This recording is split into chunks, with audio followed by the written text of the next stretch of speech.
welcome to the book club. Grab your tea, grab your book, and come sit down and just have a conversation with me.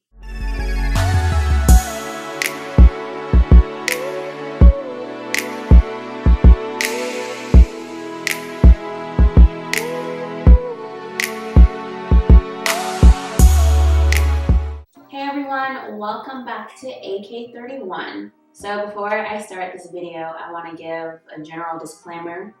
This is not a spoiler type of video. This is not a type of video where I'm gonna tell all things that happen in the book.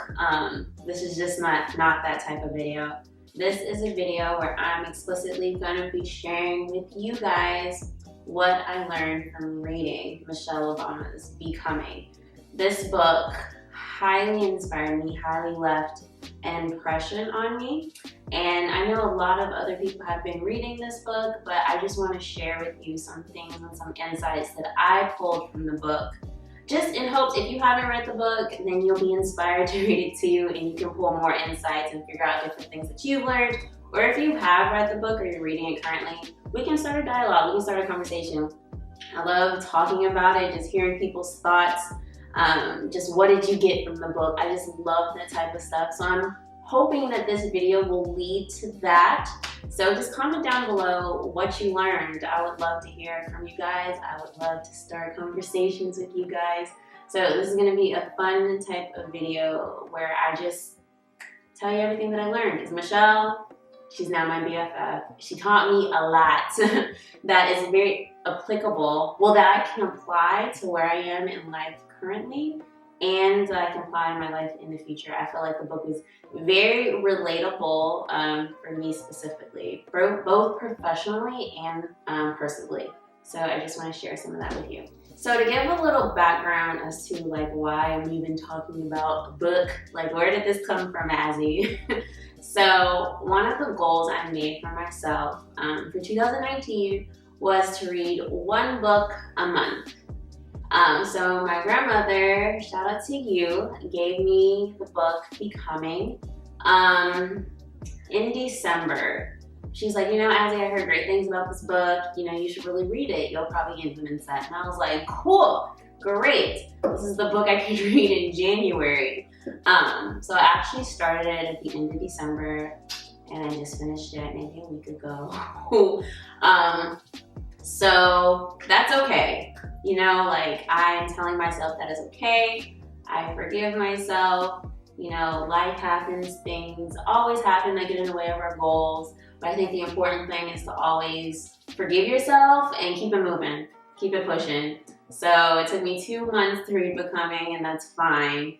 But I'm gonna keep it moving. I'm gonna pick another book to read for March, well that I'm currently reading for March, that I'll share with you at the end of this video, and I'm just gonna keep progressing towards my goal. So something that I'm thinking of doing is, since I wanna read a book a month, I'm just gonna let you guys know what I'm reading. You can hold me accountable. And I'm just gonna tell you just a few snippets, few things that I learned from the book.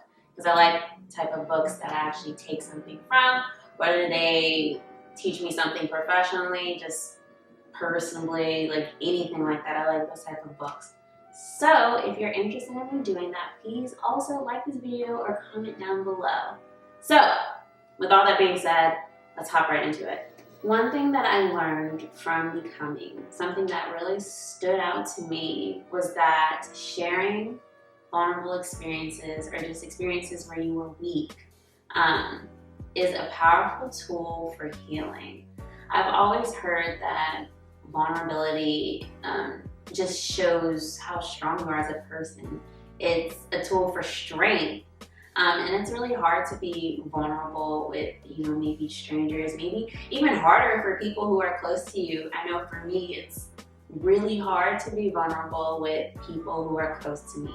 I see these people every day. You know, I leave them with a lasting picture of me that I'd rather not tarnish or not just mess up in any type of way. So a lot of the times it's hard for me to really be vulnerable and show my broken self to those that are closest to me.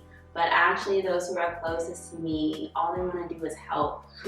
All they want to do is know what to pray for, know where I struggle, so that they can be what I need when I need it at those times. So just sharing those experiences, or sharing the hurts, or just the brokenness that you've endured, can help you heal, right? Because you're releasing energy to someone who's willing to share it with you. So that is one important lesson that I learned from this book, just hearing some of the stories that was shared, and just seeing how Michelle came from this place in life to where she is right now. The process included vulnerability, honestly, and now we see her as a strong Black woman who a lot of girls today look up to, and it all started from being vulnerable, and which gave her strength to pour into people like me, to pour into the next generation. Another thing I learned from becoming is to always question the path that I have chosen for myself. And this hit me really, really hard. So if you know me, you know my story, kinda, sorta. I really haven't shared it explicitly on the channel yet, but I will. That'll be a story time to come.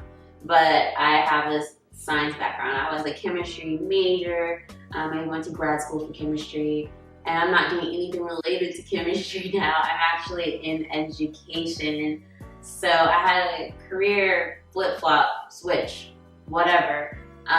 Because I think for the first time when I was in grad school, I actually questioned why I was on this path. At that moment, it wasn't making sense to me. I wasn't satisfied, I wasn't fulfilled, and it was really evident because I became depressed, my mood changed, the quality of my work changed, and just all those different things happened. So I've learned that in each step of life, or in each phase of my life, whether that be professionally, personally, just any one of those, but especially professionally for me, I've learned to kind of always pause and really think about why I've chosen this path. Another lesson that I learned from reading Becoming is to let go and let God. Now, this wasn't said, just straight up like, let go and let God. No, it wasn't really said like that. But this is just something I formulated through reading the stories, just hearing the words flow through the pages is something I formulated for myself. To let go and let God control, your steps, your walk, your journey, wherever that may take you. Just let go. Stop fighting the inevitable. Ugh. Stop fighting the inevitable, because your path is already set before you. And God knows the beginning from the end, to yesterday, today, tomorrow, the future, and all that. He knows where you're going to end up. So we spend so much time just fighting. And I think for me, I fight a lot. And sometimes it's because I'm scared. But what I really, really appreciated about the book is that there was, Michelle in the book, she displayed, a lot of resistance because she was scared of the path that her husband was taking. And eventually it was like, okay, I'm just gonna let go and let this happen, because it's obviously something that he wants. And I'm a supportive wife. I support my husband in all of his endeavors, and I just have to let go of what is going to occur. And it's the right thing. It's not like it's a bad thing that's occurring, but just let go and let God work, because he knows what's best. And that really sat with me because there are a lot of times where I've kind of been resistant, and, I wouldn't say sabotage, that's a very strong word, but there's like little things that I would try to do to kind of stop the process or put the process on pause when I saw things happening, in my fiance's life or his journey to where he's gonna end up. I know where he's gonna end up, but nonetheless, it doesn't scare me, because what does that mean for me? Like, where am I gonna end up? You know, like, I have chosen him to be a partner, and that was before, you know, I knew the calling that God had on his life. So, you know, that's great and all, but like, what does that mean for me? And honestly, just not wanting to let go and to control everything, it stems from fear. I know it stemmed from fear for me just because, you know, I was scared of what this meant, like, for us and our relationship. And, you know, we're not going to be that normal couple that, you know, just does normal things. Like, things are a little different for us. And it was unfamiliar to me. And honestly, it scared me. So what would I do? Just try to fight it, try to change things, you know, try to pick a fight here and there. And it's like, no, like, God has put a calling on your partner's life. Like, you were called to be with your partner, so therefore God has put a calling on your life as well. You know, and what are you gonna do with it? Like, don't fight God's will for your life. Just don't fight. It's gonna be harder, but you're still gonna end up where he's gonna place you at the end, honestly. 16. Another lesson that I learned is that it is okay to think outside of the box, to have a career change, to question your whole life, you know, when you're supposed to have your whole life together. Like, it is okay. My first lady did it. I can do it too. It's totally fun. There's not a lot of times that I can recall where I've actually thought outside of the box, especially when it comes to my career. I know a lot of times people ask a child, like, what do you want to be when you get older? And they may say a doctor, or a firefighter, a policeman, or a lawyer, you know, just these like straight path type careers, when like that's not the only thing y'all can be, you know. Or is the question that we're asking them boxing in, you know, the answer that they give us, you know, because there's a lot of different things that you can be. Like, for example, I work in analytics, which is basically data science. Like, what box does that fit? Like, will a child even know, like, to say something like that? So I just learned that, you know, it's okay to explore the different avenues of life professionally where the road isn't mapped out like A to Z. Because it's honestly sometimes the road less traveled. So someone may not have done it before you, or may have not done it the same way that you have. So you're not gonna find it on Google, you know, it's not gonna be these common career types like a doctor or a lawyer or something like that, you know. But nonetheless, if you can't find any reference in which you feel called to do something, that still doesn't mean that you shouldn't do it. Like, it's okay to do things like that. It's okay to step outside the box, to step outside of your comfort zone. Even if you never knew there was such a thing, I learned that it is okay and to feel confident and comfortable in yourself and in this decision that you made for your life. You want to spend your 9 to 5 doing something that you're passionate about. So take time to find that passion. I know it took me a while to take time to find that passion. And honestly, I'm still in the process of taking a step back and finding that passion. But I know that I'm never gonna stop in pursuit of that passion and finding work that will fulfill that passion and make me satisfied with the different things that I'm doing to give back to the community. Well, in the book, and this is just common knowledge, and I'm just gonna say this, Michelle Obama was a corporate lawyer, you know, and then she took a flip-flop with career path, gosh, I can't talk. She took a flip-flop with career path and, you know, started working for the public, for public service, which is not your like straight line type Google search type of career path a lot of the times. So I was like, wow, you know, Michelle did it too. You know, this is okay. Like, it's okay to think outside the box and to find something that you genuinely are passionate about to spend your time doing.